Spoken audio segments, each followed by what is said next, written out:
It's 2:22 on the clock right now. I ain't seen angel numbers in a minute, bruh. Must be a good sign. But yeah, man, just I just want to do more. You feel me? I lost a lot of things that I used to do just for fun.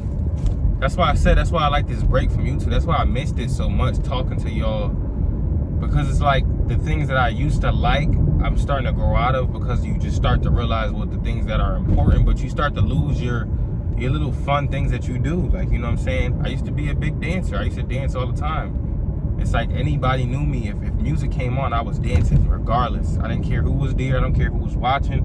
I'm not dancing for you. I'm dancing because that was like my language in a way. I didn't speak a lot back then. Back in the day, I never spoke to people like how I speak now. The only time people would hear me speak was if they watched my YouTube videos back in the day. So it was like my language was like going through the school dancing. I was a dancer. I was a big dancer. Everyone knew me as Prince, the skinny blonde head kid that used to dance down the hallways every single day. That was me, and I didn't do it for nobody else. I did it for me. But it's just I lost sight of a lot of things, because you know, you just start to, life changes, you know what I mean? As you get older, things change, but I just want to get back into the things that I used to enjoy. And it's definitely playing basketball. It was never, I always knew I wasn't going to go. Well, no, I wouldn't say that, because it was at one point that I was really considered a very good skilled basketball player, especially in the neighborhood. And it was like a couple of us that were really good at basketball. And I always knew that I could go off to play out of college, but I never knew if I would honestly make it to the NBA. But it wasn't my passion. I didn't see, it was like I knew it wasn't meant for me, because I didn't enjoy practicing for basketball. I didn't enjoy the nitty-gritty part of basketball. I didn't enjoy that. I did it. I used to be out there late night. That was the only way I could be outside late night. You can ask my mom. My mom can vouch for me. She used to tell me, if you want to go outside and play basketball at 3 a.m. in the morning, just let me know. Because she knew that, you know what I'm saying, that's an outlet. And it's a way for me to stay away from the, you know, the violence and everything else. So there was a lot of nights that I was out there 12, 11 o'clock at night shooting the basketball while other people out partying or whatever the case may be. And that's what built my momentum when it comes to this YouTube stuff, like being able to know like I'm editing while other people are out partying and doing other things. It made me feel good to know that I had something that I was doing that was productive outside of, you know, school and everything else that I had. So, you know, basketball was never something that I felt as if I was chasing. I didn't genuinely enjoy practice. I hated practicing. I never enjoyed it. It was never a thing that I enjoyed. I was always there. I never missed a practice. I honestly don't think I've ever missed a practice in my high school career, besides when I was like injured. I had fucked up my hamstring one time or whatever, but that was the worst time. I hated when I had messed up my hamstring. I don't know why I ever even fucking said something. Fuck my hamstring up. Couldn't play for like 2 weeks, bro. We lost a couple games in JV because of that shit too. I think it was my freshman year, I think, or my junior year, one of the two. We lost a couple games in JV because I fucking tore my hamstring. Couldn't play for 2 weeks. That shit was depressing. And then I'll never forget my sophomore year when I couldn't play basketball. I cried, bro. I cried, because around those times, those 2 years, like, that was everything for me. Everything. Especially my freshman year, once I knew how good I was. If I played my sophomore year, and it's crazy because when you look back at it, I could have played. I had a D in chemistry. It's the only bad grade I've ever had in my whole entire life. Like, to the point where it's like horrible. Like I didn't have my phone for weeks because I had that bad grade. I think it was an F. I think it might have even been an F. It was a D or an F. Chemistry was fucking horrible. It's the worst fucking class I've ever taken in my life. I've had C's before. I had a fucking D or F. It was horrible. And he didn't cut you no slack. Like, he had a quiz. This teacher had a quiz every goddamn Wednesday. It's like, yo, bro, I don't even remember what I learned last week, because we learned so quick, because I went to a magnet school and our curriculum was fast. We changed classes in between when another school be changing classes. Our half mark was in between a semester for somebody else. So we had like so many switches of classes. We had to be quick with it. So that's why I'm like, yo, bro, my school, to have the grades that I had at my school, bro, and bro, I feel like I'm a freaking genius. Like, seriously, I feel like I'm a freaking genius because, bro, that school was extremely hard, bro. It was not no light school. Like, we was quick with it. Like, I was in freaking calculus for like a couple weeks, bro, and then you go on to the next class. So, I had a D or a F, one of the two, and I brought it to the Stratford school administration because my school didn't have a basketball team. If we did, we would be fucking disgusting. Like, disgusting. We'd have been the best team in Bridgeport to ever touch a plat. Bro, we had the best players that were playing for other schools went to my school. Like, top athletes. Like, I can't even think right now, but there was a lot of top athletes that went to Fairchild Willer who played for different schools. If we all were on the same team, don't even get me started, bro. Don't even get me started on how disgusting we would have been. Best team in the history of Bridgeport schools, I promise you. Every top hardened player, Basic's best players that they ever had, they won a championship, I think twice. Basic, their best players went to my school, bro. Literally. Bunnell players went to my school. Stratford High players went to my school. We all went to my school, and everybody was out in different schools, bro. So if we were all together, we'd have been the best team in history of Bridgeport. I don't even know if I would have been the best player on the team. That's how many good dudes were in my school. Like, seriously. I mean, I was one of the top players in my school because we had like a teachers versus faculty thing, and then we had schools versus schools game that we had going on. It was like, because we got 3 different schools in my high school. It was IT, zoology, and aerospace, and we bust everybody ass. Like, I annihilated people. Like, I was dunking on people, throwing it off the backboard. Like, it was disgusting. Like, no one wanted to play with me. It was disgusting how good I was at basketball. Like, I'm being for real, and I don't think people understand that. That's why I want to come on here and start really doing the things that I'm good at and I was once good at, and just showing my talents. But yeah, I could have played that year at Stratford High, but they told me I couldn't because I only had 4 classes, and they were long classes. So they were like, it adds up to like 3 classes here, which wasn't true. My one class was like having the one class there because of how long my classes was or whatever it was. But they told me I couldn't play. And then by the time the next semester came around, I didn't even try to get on the team no more because it was only a couple more weeks left. We didn't even make the playoffs my sophomore year. So I would have came and played maybe 1 game, and then it would have been over with. So I just said, fuck it, I'm just gonna save my talents for next year. It was one of the most depressing things for me. But looking back at it, it helped me mold the person that I was, because around that time, that's when I started to get my interest into basketball heavily. And I was dating this girl, I said basketball, into YouTube and social media things. I was dating this girl, and she used to put these compilations together for us. And I don't like to talk about ex-girls, but I like to tell my story, and it's part of my story. She used to put compilations together for us, like, you know, cute couple stuff or whatever, and we got into this compilation with De'Ara and Ken, and it went viral. It had like 7 million views on Facebook. That was crazy around that time. You know, this is back in the day when Facebook was the most popping thing on earth. Like, it was, YouTube wasn't even that popping yet. It was like Facebook was where it's at. And she sent it to some guy, and he put us in a compilation with them, and they shared it. De'Ara and Ken shared it on their group Facebook or some fan page Facebook or whatever, and we had started getting a lot of people was interested in our life after that, and they really gravitated towards her Facebook account.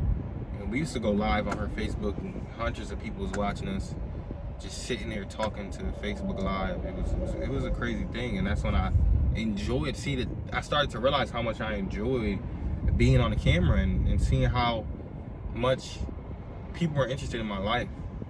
So we started the YouTube. We never posted on it though, but we started the YouTube, and then we started going viral on Musical.ly and all that stuff like that. But then we you know what I'm saying, we stopped dating, and I started dating this other girl, and we popped off on YouTube very quick. And you know, the rest is history. But that sophomore year showed me that there's other things out there in life that I felt more passionate about, and it was social media. Being a social media influencer, that was a crazy time for me, and it made me realize a lot about myself. But yeah, so this is my story, you feel me? I'm stuck in traffic on my way to work on a Sunday, and just things about me that y'all just never know, you know? I always try to come on here sometimes, and I'm so happy I took this break because I missed y'all sincerely, you know what I mean? It was hard not picking up that camera for that time, but I knew I needed it. But yeah, so that's my story of my life, man. I was a big basketball fanatic, and that was my life. We used to play basketball every day, all day long. Every day, all day long. From the moment you woke up at 8 a.m., 9 a.m., we at the courts shooting basketballs. Go to the corner store, go get us a beef patty with cheese, go shit that beef patty out, because it was the worst thing ever to eat. It went straight through you, because we used to get cheese on ours, extra cheese on your beef patty. And yeah, we did that every day, all day long. Then I'm gonna tell you the routine as a kid growing up, like it was for me. You get your bike. You didn't eat breakfast. We didn't even eat breakfast as kids. I hated cereal. You can ask my cousin Buddy. My cousin Buddy used to sleep over because he would come from Florida and stay for the summer, and he would sleep over, and he would eat the cereal more than I ate the cereal. I didn't eat breakfast in the morning at all. It just wasn't my thing. I've always never ate breakfast, so it just became a habit with me. And I used to just wake up and go outside. I used to wake up, shower, get ready, go outside. And this is how my routine used to be. I'm gonna tell you exactly how my routine used to be. Go in the back, get my bike out the shed. This is back before phones was even a crazy thing. Like, you had a phone, but like around this time, it was like you were going to meet people. Like, we weren't calling each other like how you would call now. Like, it's crazy to think about it. Like, I lived in that last era of knocking on a friend's door or meeting a friend somewhere to see your friend. But we would all just meet up at the court. It was like you didn't have to call your homie to see your homie. Like, it was like, yo, you know that I'm gonna be at the court, meet me at the courts. We meet up at the courts like 10 a.m., 11 o'clock in the morning, like, and already shooting, playing basketball. Everybody starts trickling in. Before you know, you got a whole 10, 12 people at the basketball court. We run a full court for 3-4 hours. We all get hungry, ride our bikes up the street. Some people walk, some people hop on pegs. Everybody go up the street, go to Shannon's. You go to Shannon's, go get you a beef patty, go get you an Arizona, get you a Gatorade or whatever the case may be. Eat the food, come back, play basketball for a little bit. One person got to go take a dookie. We all might as well just try to go take a dookie. We meet back up around 5 to 6. Sometimes it used to be night rec or whatever the case may be. Or sometimes we would all go to one person's house and, you know what I'm saying, play the game or just chill or whatever. I would usually go home around this time, come back out, shoot by myself because I was on the high school team. Shoot by myself, then meet up with everybody again. We'll go to night rec, play night rec basketball till maybe 9 o'clock. I think rec was like 7 to 9 or something like that, or 8 to 10 or something like that. And we'll play night rec, go home, take a shower, and then figure out what's the move for the night. If we're gonna go to a party or what's going on. I used to go to parties sometimes, not all the time. I used to miss a lot of them. I didn't like to go to parties. We used to ride our bikes to parties, you know what I'm saying? That's back when snapbacks and jean jackets and cargo pants and all the Jordans was popping back then. That's when, you know what I'm saying? That was a crazy era, bro. That was an amazing time. And in between all that, I was always the ladies' man. I had an old girlfriend doing all those things, you know what I mean? I didn't have time for a girl around that time, but I made sure, you know what I'm saying? It was just part of my agenda. And then once the person I was dealing with lived in Stratford, she would come to the court with me, you know what I mean? Meet me at the court or whatever. But it was a crazy time, bro. It was just a time to be alive, bro. It was an amazing feeling, just waking up in the same routine every day. And sometimes I'll come back for the party, go home, change my clothes, and go play basketball again. And then summer league became in the mix of that, and summer league games would be like 2 o'clock in the afternoon. Play summer league, come back, play more basketball, play. We used to play like 3 different leagues. There was a bird's eye league, and there was the wood and roll league, and then it was a summer league from our school, Stratford High. We was playing in 3 different basketball leagues. Sometimes you play for the Sheen Center or an AAU2 travel team. I had 3 games in one day, and then I had Wally Kadeem. Yo, bro, listen to how busy we were as kids, bro. And this wasn't even forced upon us. You had Wally Kadeem, you had Echo, we had Summer League, then you had AAU travel team, you had rec, and everything else. It was basketball was our life, bro. We played basketball from sun up to sundown. I had 3 different leagues I would play in sometimes in days, maybe 4. Because it would be like a random league, like a Buddy Hill tournament, the Buddy tournament in Bridgeport. I come play that with my cousin, win the whole shit. That's a whole day. I used to play like 4 leagues in one day, and then still make time to wake up at 10 a.m. to play basketball with my friends, go to rec at 8 for 30 minutes, because then I got to go to a summer league game at 9 o'clock at the Sheen Center. Bro, I'm telling you, bro. That's where I get my ambition and my drive from. Growing up, my mom signed me up for so many things that it started becoming second nature on me, signing myself up to play in every basketball league. I'm always busy, and it was like an agenda. Every day I had something I had to do when I woke up. I was never just out here in the streets just doing whatever. I had an agenda. I had things I had to do throughout the day. And it's just crazy to see how it all comes full circle as you get older. I was busy every day, all day on. It still made time for everything that I still have fun. Still had a girlfriend, still had friendship, still had free time, still was going home at night, playing the game all night with Buddy, staying up till fucking 6 o'clock in the morning, getting 4 hours of sleep. Bro, but this is all, I'm doing all this off of 4 or 5 hours of sleep, bro. What a time to be alive, bro. Youth is amazing, bro, and I'm still very young, and that's why I said I started losing light of youth. Like, I just started to become so mature and just focus. Stop having fun, bro. I don't have fun no more.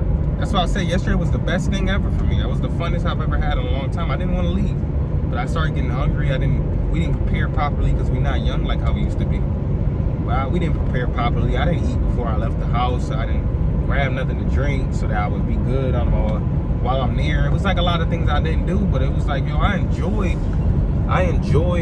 my time. It was fun playing basketball, and I said to my cousin, I want to do it more, and if he don't want to do it more, I'm gonna find some people that want to do it with me, and you know what I'm saying, get out more and play basketball more. Try to come up with a system, you know what I'm saying, every Saturday hit the court, every Thursday hit the court, and maybe every like Tuesday or something, Wednesday probably, every Wednesday, Thursday, and Sunday, every Wednesday, Thursday, and Saturday hit the court. Something like that, man. I don't know. But yeah, this is my rant. I'm out of traffic now. You can see I'm going a little bit faster than I was before. But I'm out of traffic now, so pretty close to work. Thank you for listening to my story. Thank you for listening.